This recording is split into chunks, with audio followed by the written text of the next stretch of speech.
भारतीय नीति जैसा चाणक्य, विदुर, भीष्म नीति के अलावा हितोपदेश, जातक कथाएं और तमाम नीति कथाओं में हमें जीवन का ज्ञान, नीति और धर्म की शिक्षाएं मिलता है। उन्हीं में से हम खोज कर लाए हैं कुछ ऐसी बातें जो आपको दूसरे लोगों से गोपनीय रखनी चाहिए। हमने यहाँ पुराने समय में प्रचलित ऐसी 10 बातों को संकलित किया है जो पौराणिक किताबों में मिलती है। कोई व्यक्ति अगर आपसे हर तरीके से आपके राज जानने का प्रयास कर रहा है तो समझ जाएं कि वह आपका हितैषी तो कतई नहीं है। वह तो बस आपकी शक्ति, कमजोरी, योग्यता या बैकग्राउंड को जानना चाहता है। ऐसे लोगों से सावधान हो जाएं, जो आपसे खोद खोद कर कुछ पूछ रहे हैं। 1. घर परिवार की बातें। बहुत से ऐसे लोग भी हैं जो अपने घर परिवार की सारी बातें अपने मित्र, रिश्तेदार या किसी परिचित से शेयर करते रहते हैं। ऐसे लोग बाद में पछताते हैं। इससे घर के सदस्यों में आपसी मनमुटाव और अविश्वास की भावना बढ़ती है। घर की बातें घर में ही रखने से जीवन सुखमय बनता है। छोटी मोटी समस्याएं जीवन में चलती रहती है। पति पत्नी का संसार व्यवहार गोपनीय रखना चाहिए। बहुत से मूर्ख लोग अपनी पत्नी के साथ उनका व्यवहार कैसा है ये भी दूसरों को बताते रहते हैं। आप अपने परिवार की बातें हमेशा गुप्त रखें, अन्यथा सुनने वाले तो मजे लेकर हट जाएंगे, लेकिन आप पछताएंगे।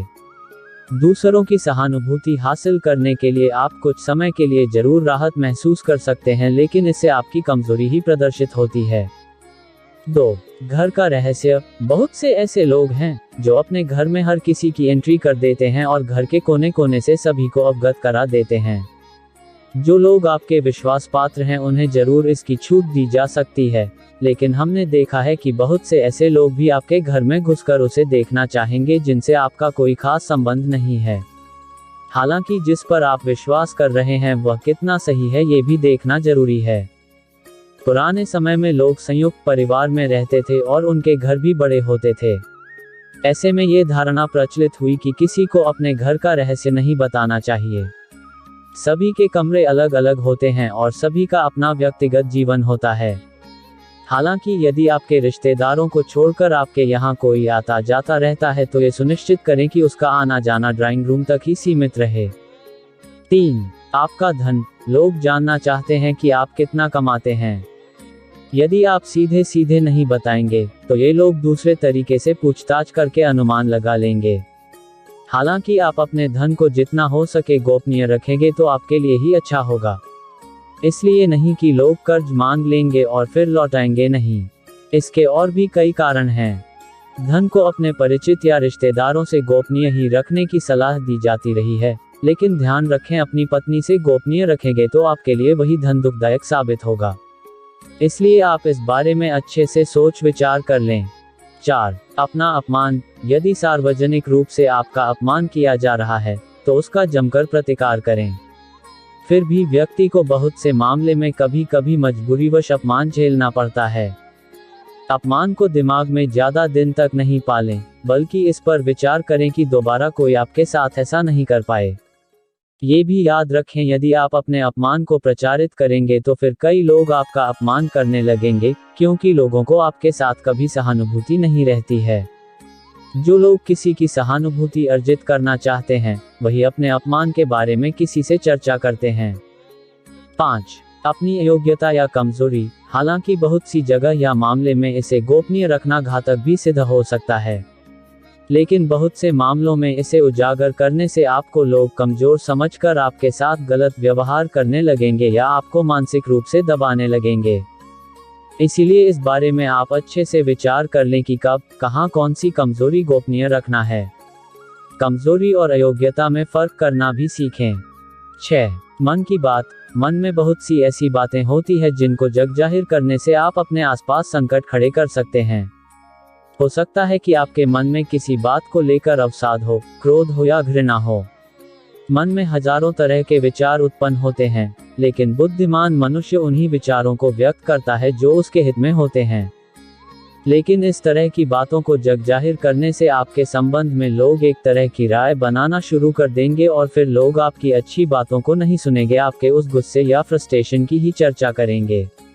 आपके 10 अच्छे कार्य उस एक मन के विकार के सामने कमजोर के पड़ जाएंगे। 7. गुरु मंत्र। साधना और तप। यदि आपने किसी योग्य गुरु से दीक्षा ली है तो उसके द्वारा दिया गया गुरु मंत्र गोपनीय रखें। हालांकि गुरु मंत्र कई प्रकार के होते हैं, जैसे किसी ने आपको कुछ ज्ञान दिया या कुछ हुनर सिखाया, वह भी गुरु मंत्र है।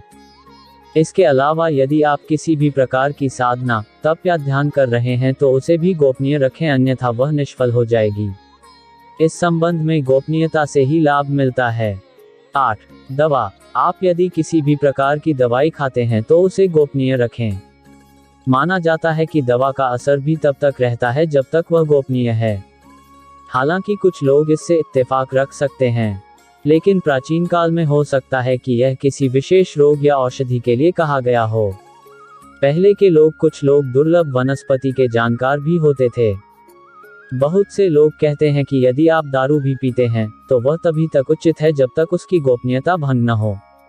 जिस दिन लोगों को उसके बारे में पता चलता है, समझो उसी दिन से आपका पतन भी होना शुरू हो जाता है। 9. आयु।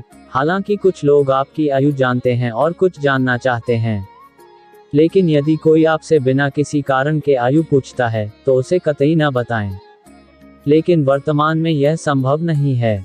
लाइसेंस, पासपोर्ट या अन्य किसी कार्य के लिए फॉर्म भरने में इसका खुलासा करना ही होता है।